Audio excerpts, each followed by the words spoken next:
새벽 5시 반. 알람이 울리기 전에 김순자는 눈을 뜹니다. 83세의 몸은 젊었을 때보다 일찍 잠에서 깨어났습니다. 마포구 염리동의 작은 주택. 남편이 코를 고는 소리가 옆방에서 들려옵니다. 순자는 이불을 조용히 개켜두고 슬리퍼를 신습니다.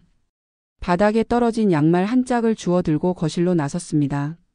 주방에서 보리차를 끓입니다. 가스레인지에 올린 주전자가 김을 내뿜기 시작했습니다.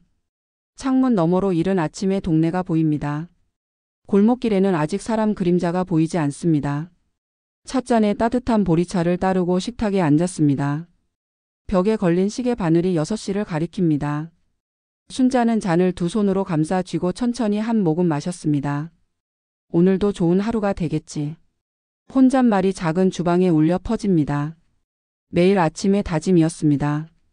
테이블 위에 놓인 수첩을 펼쳤습니다. 오늘 할 일이라고 적힌 페이지에는 도서관 자원봉사 일정이 적혀 있었습니다. 동화 읽어주기가 오후 2시, 책 정리가 4시였습니다. 보리차 잔을 입술에 댔을 때 문득 옛 기억이 스쳐 지나갔습니다. 45살 아이들이 중학생이 되었을 때였습니다. 교육대학원 입학 원서를 받아놨었습니다. 국문학을 전공하고 싶었습니다. 엄마 밥 언제 해줘?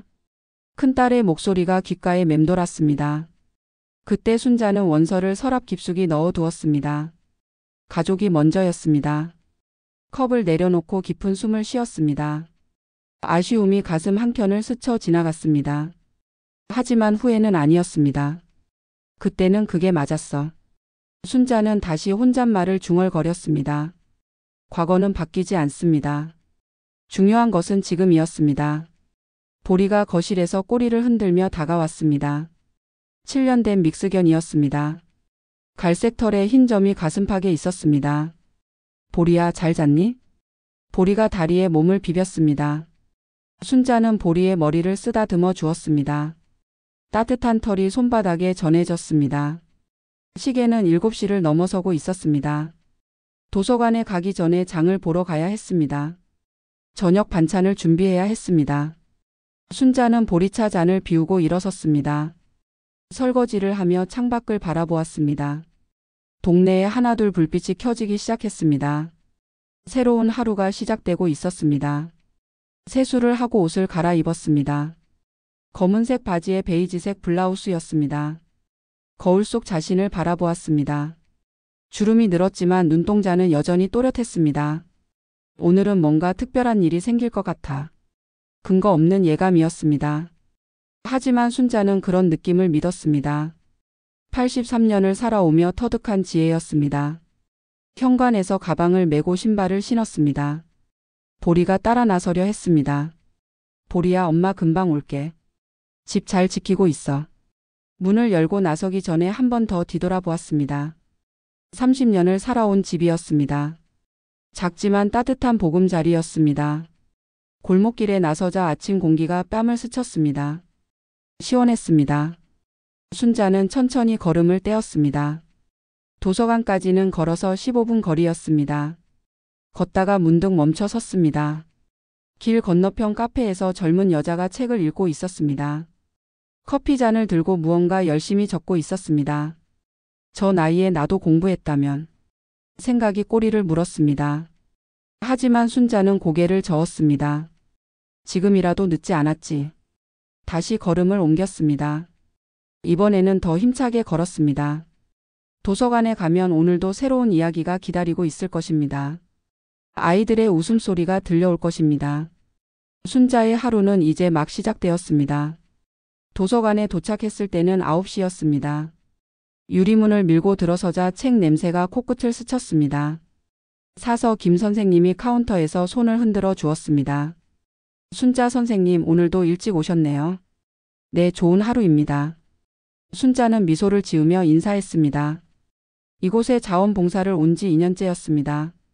처음에는 어색했지만 이제는 제2의 집 같았습니다. 아동 코너로 향하는 길에 박미자 씨가 앉아 있었습니다. 67세의 동네에서 함께 자원봉사를 하는 이웃이었습니다. 그런데 오늘은 표정이 어두워 보였습니다. 미자 씨, 무슨 일이세요? 순자가 옆자리에 앉으며 물었습니다. 박미자 씨는 한숨을 깊게 내쉬었습니다. 순자 씨, 우리 큰아들 말이에요. 목소리가 떨렸습니다. 순자는 조용히 기다렸습니다. 급하게 재촉하지 않았습니다. 결혼한 지 벌써 10년인데 한 번도 고맙다는 말을 못 들었어요. 명절 때 음식 해다 줘도 아이들 봐달라고 해도 당연하다는 듯이. 박미자 씨의 눈가에 눈물이 맺혔습니다. 순자는 그녀의 손을 가만히 잡아 주었습니다. 사랑한다는 말도 언제 마지막으로 들었는지 모르겠어요. 서운해서 한번 물어봤더니 말 안 해도 아시잖아요라고 하더라고요. 순자는 고개를 끄덕였습니다. 비슷한 이야기를 여러 번 들었습니다. 많은 가정에서 벌어지는 일이었습니다. 미자 씨, 제가 하나 묻고 싶은 게 있어요. 뭔가요? 미자 씨는 아들한테 사랑한다고 말해 본 적 있으세요? 박미자 씨가 잠시 멈춰 생각했습니다. 그리고 고개를 저었습니다. 그런 말을 어떻게? 쑥스러워서. 그럼 우리가 먼저 해보면 어떨까요? 순자는 부드럽게 말했습니다. 박미자 씨가 고개를 들어 순자를 바라보았습니다. 사랑은 표현해야 해요. 마음속에만 담아두면 아무도 모르거든요. 후회만 남을 뿐이에요. 순자의 목소리에는 확신이 담겨 있었습니다. 박미자 씨가 조심스럽게 물었습니다. 그런데 순자 씨는 그런 말씀을 잘하시나요? 저요? 매일 해요. 순자는 웃으며 답했습니다. 우리 보리한테도 사랑해라고 말해요. 손주들 만나면 꼭 안아주고요. 전화할 때도 할머니가 많이 사랑한다 꼭 말아줘. 박미자 씨의 눈이 조금씩 밝아졌습니다. 처음에는 저도 어색했어요. 그런데 말하고 나면 기분이 좋더라고요. 받는 사람도 기뻐하고요. 정말 그럴까요? 물론이에요. 사랑을 숨기면 후회가 남아요. 표현하면 마음이 따뜻해져요. 이때 아동 코너에서 아이들 소리가 들렸습니다. 동화 읽기 시간이 다가오고 있었습니다.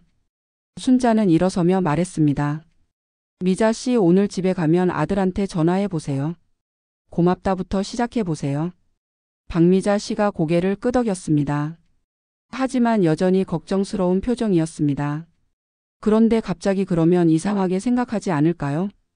이상할 게 뭐가 있어요? 엄마가 아들 사랑하는 게 이상한가요? 순자는 웃으며 아이들 쪽으로 걸어갔습니다. 5명의 아이들이 동그랗게 앉아 있었습니다. 가장 어린 아이는 4살쯤 되어 보였습니다. 안녕하세요, 우리 친구들. 안녕하세요. 아이들이 밝은 목소리로 답했습니다. 순자는 준비해 온 동화책을 펼쳤습니다. 사랑하는 가족이라는 제목이었습니다. 오늘은 가족 이야기를 읽어드릴게요. 1시간 동안 아이들과 함께 책을 읽었습니다. 아이들은 집중해서 들었습니다. 중간중간 질문도 하고 웃기도 했습니다. 할머니, 우리 엄마도 저를 사랑한다고 말해요. 5살 지우가 손을 번쩍 들며 말했습니다. 그래? 그럼 지우도 엄마한테 사랑한다고 말해? 네, 매일 해요. 아이들의 순수한 표현을 보며 순자는 미소를 지었습니다. 어른이 되면서 우리는 왜 그런 말을 하지 못하게 될까요? 동화 시간이 끝나고 아이들이 돌아갔습니다. 순자는 책을 정리하며 박미자 씨를 찾았습니다. 그런데 그녀는 벌써 집으로 간 것 같았습니다.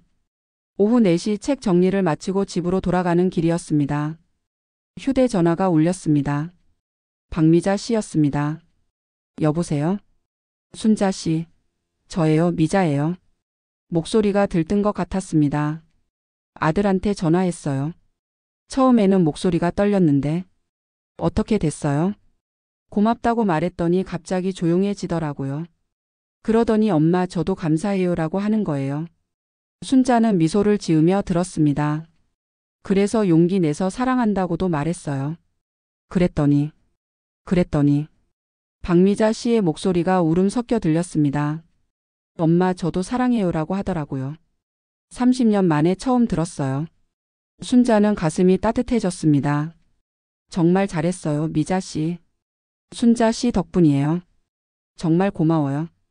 전화를 끊고 순자는 하늘을 올려다보았습니다. 구름이 천천히 흘러가고 있었습니다. 집에 도착해서 보리를 안아주었습니다.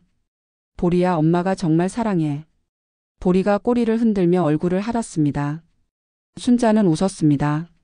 그런데 거실에서 남편의 목소리가 들렸습니다. 또 술을 마시며 옛날 이야기를 하고 있었습니다. 그 자식이 날 속였어. 30년이 지났는데도 순자는 깊은 한숨을 쉬었습니다. 남편은 여전히 과거에 갇혀 있었습니다. 원망과 분노에서 벗어나지 못하고 있었습니다. 오늘은 사랑을 표현하는 기쁨을 보았습니다. 하지만 집에서는 또 다른 문제가 기다리고 있었습니다. 순자는 앞치마를 두르며 생각했습니다. 사랑을 표현하는 것도 중요하지만 때로는 놓아주는 것도 필요했습니다. 남편에게 어떻게 말해야 할까요? 30년 된 상처를 어떻게 치유할 수 있을까요? 순자의 고민은 더 깊어져만 갔습니다. 저녁 준비를 하는 동안 남편 김철수의 목소리가 계속 들렸습니다. 54세 때 동업했던 사람 이야기였습니다. 벌써 30년째 같은 얘기였습니다. 그놈이 계약서를 바꿔치기 했어. 내가 모르는 줄 알았나. 순자는 칼질을 멈추지 않았습니다. 무채를 써는 손이 기계적으로 움직였습니다. 이미 수백 번 들은 이야기였습니다. 여보. 순자가 조심스럽게 불렀습니다. 철수는 소주잔을 기울이며 고개를 돌렸습니다. 얼굴이 벌겋게 달아올라 있었습니다. 뭐? 그 이야기는 이제 그만하라고? 내가 당한 걸 그냥 잊어버리라고? 철수의 목소리가 높아졌습니다. 순자는 가스레인지 불을 끄고 그에게 다가갔습니다. 여보, 원망한다고 지금이 달라지진 않아요. 달라지긴 뭐가 달라져. 내 인생이 망가진 게 달라지나. 철수가 주먹으로 탁자를 내리쳤습니다. 소주병이 흔들렸습니다. 순자는 깜짝 놀랐지만 차분함을 유지했습니다. 그때는 힘들었죠. 정말 힘들었어요. 순자가 철수의 맞은편에 앉았습니다. 30년 전 작은 건설업체를 운영하던 철수는 동업자에게 배신당했습니다. 하루아침에 모든 걸 잃었습니다. 힘들긴 무슨. 넌 그 심정을 몰라. 저도 알아요. 그때 저도 같이 고생했잖아요. 순자의 목소리가 조금 떨렸습니다. 그때를 떠올리면 지금도 가슴이 아팠습니다. 집을 팔아야 했고 아이들 학용품도 제대로 사줄 수 없었습니다. 그런데 여보, 이제는 놓아야 해요. 놓으라고? 쉽게 말하네. 철수가 비웃듯 웃었습니다. 순자는 그의 손을 잡으려 했지만 철수가 손을 뿌리쳤습니다. 30년을 살았는데 아직도 그 자식 생각만 하면 잠이 안 와. 어떻게 놓으라는 거야? 순자는 할 말을 잃었습니다. 어떤 말을 해도 철수에게는 통하지 않을 것 같았습니다. 우리 아이들도 다 컸어요. 손주들도 건강하고. 우리도 큰 탈 없이 여기까지 왔잖아요. 그게 다 내 덕분이야? 그놈 때문에 고생한 거지. 철수의 목소리에 원망이 가득했습니다. 순자는 가슴이 답답했습니다. 어떻게 해야 남편을 이 굴레에서 벗어나게 할 수 있을까요? 여보, 그분도 이제 아픈 사람이에요. 순자가 조심스럽게 말했습니다. 몇 달 전 동네에서 우연히 들은 소식이었습니다. 철수의 옛 동업자가 중풍으로 쓰러졌다는 이야기였습니다. 뭐라고? 철수의 눈이 커졌습니다. 중풍으로 쓰러져서 병원에 있다고 들었어요. 혼자 살던 분인데. 잠시 정적이 흘렀습니다. 철수가 소주잔을 천천히 내려놓았습니다. 그래서? 불쌍하다는 거야? 그런 게 아니에요. 그분도 이제 옛날 일을 후회하고 있을지도 몰라요. 후회? 그깟 걸로 내 인생이 돌아와? 철수의 목소리에 분노가 되살아났습니다. 순자는 깊은 숨을 쉬었습니다. 여보, 우리 얘기 좀 해요. 솔직하게. 철수가 순자를 바라보았습니다. 순자의 눈에 진심이 담겨 있었습니다. 30년 동안 여보는 그 일만 생각하며 살았어요. 저는 여보가 웃는 걸 언제 봤는지 기억도 안 나요. 철수의 표정이 조금씩 변했습니다. 아이들이 결혼할 때도 손주가 태어났을 때도 여보는 온전히 기뻐하지 못했어요. 늘 그 일 생각만 했거든요. 순자의 목소리가 울음기를 띠기 시작했습니다. 저는 여보가 행복했으면 좋겠어요. 우리에게 남은 시간이 그리 많지 않잖아요. 철수가 고개를 숙였습니다. 처음으로 순자의 말을 진지하게 듣고 있었습니다. 원망하는 마음을 놓는다고 해서 그분을 용서하자는 게 아니에요. 여보 마음의 평화를 위해서예요. 순자는 일어나서 철수의 등을 가만히 쓰다듬었습니다. 철수의 어깨가 떨리고 있었습니다. 힘들어. 정말 힘들어. 철수의 목소리가 갈라졌습니다. 30년 만에 처음 털어놓는 속마음이었습니다. 그 일만 생각하면 가슴이 막혀. 근데 놓을 수가 없어. 알아요. 그런 마음 다 알아요. 순자가 철수의 어깨에 손을 올렸습니다. 철수가 처음으로 눈물을 흘렸습니다. 30년 동안 참았던 눈물이었습니다. 어떻게 하면 될까? 어떻게 하면 이 마음이 편해질까? 철수가 순자를 바라보았습니다. 도움을 청하는 눈빛이었습니다. 천천히 해요. 하루아침에 되는 건 아니니까. 순자는 철수를 꼭 안아주었습니다. 오랜만에 느끼는 남편의 온기였습니다. 그날 밤 철수는 평소보다 일찍 잠자리에 들었습니다. 순자는 거실에 혼자 앉아 있었습니다. 보리가 다가와 무릎에 머리를 기댔습니다. 보리야, 어떻게 하면 좋을까? 순자는 보리를 쓰다듬으며 혼잣말을 했습니다. 남편이 마음을 열기 시작했습니다. 하지만 진짜 변화는 이제 시작일 뿐이었습니다. 30년간 쌓인 원망과 분노를 어떻게 녹일 수 있을까요? 순자는 깊은 고민에 빠졌습니다. 문득 오늘 박미자 씨와의 대화가 떠올랐습니다. 사랑을 표현하는 것에 힘을 보았습니다. 그렇다면 용서도 표현해야 하는 것일까요? 순자는 창밖을 바라보았습니다. 밤하늘에 별이 반짝이고 있었습니다. 내일은 뭔가 달라질 거야. 작은 희망을 품으며 순자는 하루를 마감했습니다. 남편의 변화, 그 첫걸음을 함께 걸어가야 했습니다. 어떤 방법을 찾을 수 있을까요? 순자의 마음에 새로운 결심이 서서히 자라나고 있었습니다. 다음 날 아침 순자는 평소보다 일찍 일어났습니다. 남편은 아직 잠들어 있었습니다. 어젯밤 처음으로 깊게 잠든 것 같았습니다. 주방에서 보리차를 끓이며 생각했습니다. 남편에게 필요한 것은 새로운 시작이었습니다. 과거에서 벗어날 수 있는 무언가가 필요했습니다. 여보, 일어나세요. 아침 식사 시간에 순자가 남편을 깨웠습니다. 철수는 평소와 다르게 얼굴이 개운해 보였습니다. 잘 잤어요? 응. 오랜만에 꿈도 안 꿨어. 철수가 밥상에 앉으며 말했습니다. 순자는 미소를 지었습니다. 작은 변화의 시작이었습니다. 여보, 오늘 저랑 같이 나가실래요? 어디를? 주민센터예요. 스마트폰 강좌가 있거든요. 순자는 며칠 전 주민센터에서 받아온 전단지를 내밀었습니다. 시니어 스마트폰 교실이라고 적혀 있었습니다. 나이 든 사람이 뭘 배워? 철수가 고개를 저었습니다. 하지만 거부감은 예전만큼 강하지 않았습니다. 저도 배우고 싶어서요. 혼자 가기는 쑥스러워서. 순자는 남편을 설득하기 위해 핑계를 댔습니다. 사실은 남편이 새로운 것에 관심을 갖기를 바랐습니다. 철수가 잠시 생각했습니다. 그리고 고개를 끄덕였습니다. 그래, 같이 가보자. 오후 2시 부부는 주민센터에 도착했습니다. 강의실에는 비슷한 연령대의 사람들이 앉아 있었습니다. 순자는 떨렸습니다. 남편도 마찬가지인 것 같았습니다. 안녕하세요. 처음 오신 분들이시네요. 젊은 강사가 밝게 인사했습니다.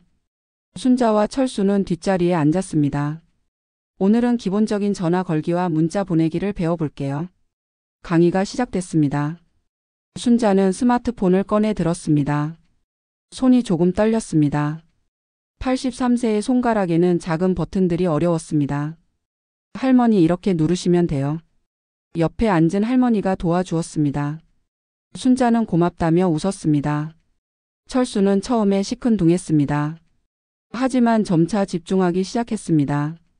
강사가 설명하는 대로 따라 해보았습니다. 아, 이게 되네. 철수가 처음으로 문자 전송에 성공했습니다. 순자에게 안녕이라는 메시지를 보냈습니다. 순자의 휴대전화에 알림이 왔습니다. 여보, 받았어요. 순자가 기뻐하며 말했습니다. 철수도 환한 웃음을 지었습니다. 오랜만에 보는 남편의 웃는 얼굴이었습니다. 할아버지, 첫 시간 치고 정말 잘하세요. 강사가 철수를 칭찬했습니다. 철수의 어깨가 조금 으쓱해졌습니다. 강의가 끝나고 집으로 돌아가는 길이었습니다. 철수가 먼저 말을 꺼냈습니다. 생각보다 재밌더라. 그죠? 저도 어려울 줄 알았는데. 다음에 또 가볼까? 철수가 순자를 바라보며 물었습니다. 순자는 고개를 끄덕였습니다. 그럼요. 같이 배워요. 그날 저녁 철수는 술을 마시지 않았습니다. 대신 스마트폰을 만지작거렸습니다. 오늘 배운 것을 복습하고 있었습니다. 순자야. 철수가 순자를 불렀습니다. 오랜만에 다정한 목소리였습니다. 네? 고마워. 뭐가요? 오늘 같이 가자고 해줘서. 철수의 목소리가 작았습니다. 하지만 진심이 담겨 있었습니다. 우리가 부부잖아요. 순자는 남편 옆에 앉았습니다. 철수가 순자의 손을 잡았습니다. 오랜만에 느끼는 따뜻함이었습니다. 나 바보같이 살았지? 그런 말씀 마세요. 30년 동안 과거에만 매여 살았어. 정작 소중한 것들을 놓치고. 철수의 눈가에 눈물이 맺혔습니다. 이제라도 깨달으셨으니 다행이에요. 순자가 남편의 손을 꼭 잡았습니다. 앞으로 달라질 거야. 정말로. 알아요. 저도 도울게요. 다음 주 두 번째 스마트폰 강의 날이었습니다. 이번에는 철수가 먼저 준비를 했습니다. 순자보다 일찍 일어나서 강의 준비물을 챙겼습니다. 오늘은 사진 찍기를 배운다던데? 네, 손주들 사진도 찍어서 보내줄 수 있대요. 강의실에서 철수는 적극적으로 질문했습니다. 다른 수강생들과도 대화를 나누었습니다. 순자는 그런 남편을 보며 뿌듯했습니다. 할아버지 이거 한번 찍어보세요. 강사가 철수에게 사진 촬영을 시켰습니다. 철수는 순자를 향해 카메라를 들었습니다. 찰칵. 사진이 찍혔습니다. 액정에 순자의 웃는 얼굴이 나타났습니다. 와, 잘 나왔네. 철수가 신나서 말했습니다. 순자도 웃었습니다. 이거 큰딸한테 보내볼까? 그럼요. 철수가 생전 처음으로 딸에게 사진을 전송했습니다. 몇 분 후 딸에게서 답장이 왔습니다. 아버지 사진 정말 잘 찍으셨네요. 엄마도 예뻐 보여요. 철수가 메시지를 읽고 활짝 웃었습니다. 내가 사진을 찍다니. 믿어져? 여보도 할 수 있어요. 배우면 다 돼요. 그날부터 철수의 일상이 조금씩 바뀌었습니다. 아침에 일어나면 스마트폰으로 날씨를 확인했습니다. 손주들에게 안부 문자를 보내기도 했습니다. 가장 큰 변화는 술을 줄인 것이었습니다. 예전처럼 매일 마시지 않았습니다. 대신 순자와 함께 동네를 산책했습니다. 순자야, 저기 봐. 산책 중에 철수가 꽃밭을 가리켰습니다. 예쁘네요. 사진 찍어줄까? 철수가 스마트폰을 꺼냈습니다. 순자가 꽃 앞에 서자 철수가 셔터를 눌렀습니다. 잘 나왔네. 이거 아들들한테도 보내자. 두 사람은 웃으며 집으로 돌아갔습니다.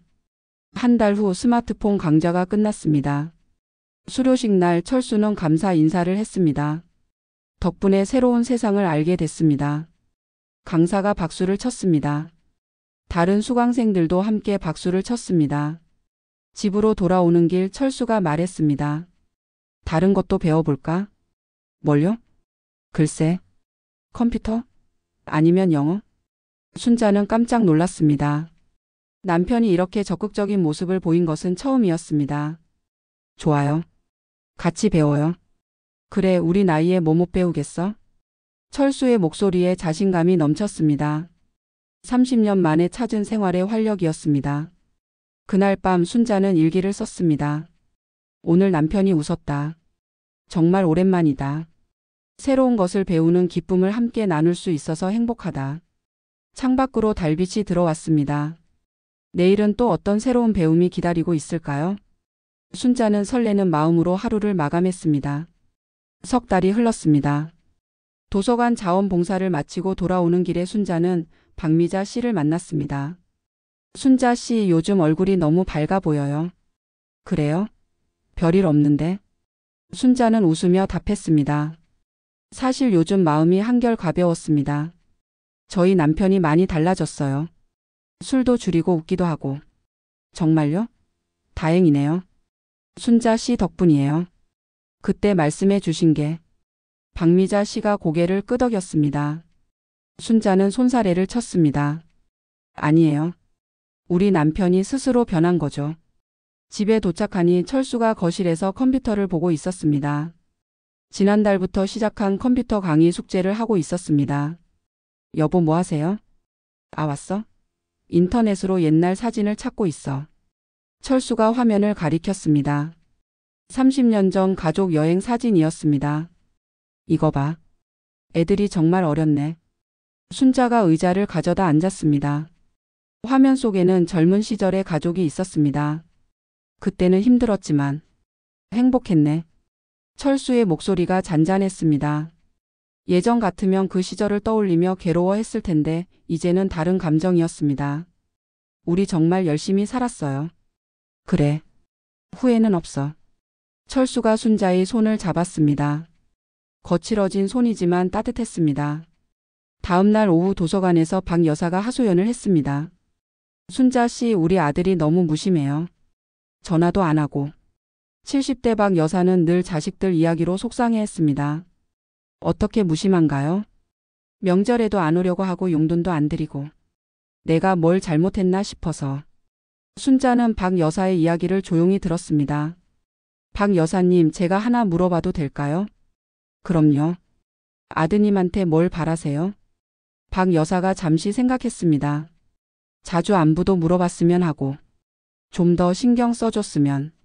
그럼 바라는 걸 말씀해 보셨어요? 그게 섣불리 말하면 부담스러워 할까봐. 순자는 고개를 끄덕였습니다. 우리가 자식에게 준 사랑은 빚이 아니에요. 박 여사가 순자를 바라보았습니다. 사랑은 주는 것 자체가 기쁨이잖아요. 보답을 바라면 그건 거래가 되어버려요. 하지만 기대를 내려놓을 때 자식들이 오히려 마음을 열어요. 저도 그랬거든요. 순자는 자신의 경험을 떠올렸습니다. 아이들이 결혼하고 나서 섭섭했던 때가 있었습니다. 하지만 기대를 줄이고 있는 그대로 받아들이니 관계가 더 편해졌습니다. 정말 그럴까요? 한번 해보세요. 아드님한테 부담 주지 마시고 그냥 안부만 물어보세요. 잘 지내니? 그 정도로만. 박 여사가 고개를 끄덕였습니다. 아이들이 동화 시간에 모여들었습니다. 오늘은 7명이 왔습니다. 할머니, 오늘은 무슨 책 읽어주실 거예요? 5살 지우가 기대에 찬 눈으로 물었습니다. 오늘은 특별한 이야기예요. 할머니의 선물이라는 책이에요. 순자는 새로 준비한 책을 펼쳤습니다. 책 읽기가 끝나고 아이들이 돌아간 후 순자는 혼자 생각에 잠겼습니다. 오늘 읽어준 이야기는 할머니가 손주에게 주는 진짜 선물에 대한 내용이었습니다. 돈이나 장난감이 아닌 사랑과 지혜를 나누는 이야기였습니다. 사람은 언제나 배울 수 있고 언제나 사랑할 수 있다. 순자는 혼잣말을 중얼거렸습니다. 집으로 돌아가는 길에 철수에게서 문자가 왔습니다. 순자야, 저녁 뭐 먹을까? 내가 준비할게. 순자는 미소를 지었습니다. 남편이 직접 요리하겠다고 하다니. 몇 달 전에는 상상할 수 없는 일이었습니다. 집에 도착하니 정말로 철수가 부엌에 서 있었습니다. 뭐 하세요? 라면 끓이는 중이야. 계란도 넣고. 고마워요. 뭘? 우리가 부부인데. 철수의 대답에 순자는 웃음이 났습니다. 자신이 했던 말을 따라하고 있었습니다. 저녁을 먹으며 철수가 말했습니다. 순자야, 고맙다. 또 뭐가요? 날 포기하지 않아줘서. 철수의 목소리가 진지했습니다. 30년 동안 힘들었을 텐데. 미안해. 괜찮아요. 이제 이렇게 함께 있으니까. 앞으로 더 잘할게. 지금도 충분해요. 그날 밤 순자는 창가에 앉아 밤하늘을 바라보았습니다. 보리가 옆에 와서 앉았습니다. 보리야, 할머니가 정말 사랑해. 보리가 꼬리를 흔들며 순자를 올려다보았습니다. 83년을 살아오면서 배운 것이 많았습니다. 후회보다는 현재가 소중하다는 것. 사랑은 표현해야 한다는 것. 원망은 놓아야 한다는 것. 그리고 기대를 내려놓을 때 진정한 자유를 얻는다는 것. 철수가 거실에서 불렀습니다. 순자야, 같이 산책할까? 이 밤에요? 응. 달이 예쁘네. 순자는 일어서서 철수와 함께 밖으로 나갔습니다. 동네 골목길에 가로등이 켜져 있었습니다. 여보. 응? 우리 잘 늙어가고 있는 것 같아요. 철수가 순자의 어깨에 손을 올렸습니다. 그래. 나도 그런 생각해. 두 사람은 천천히 걸었습니다. 서두를 필요가 없었습니다.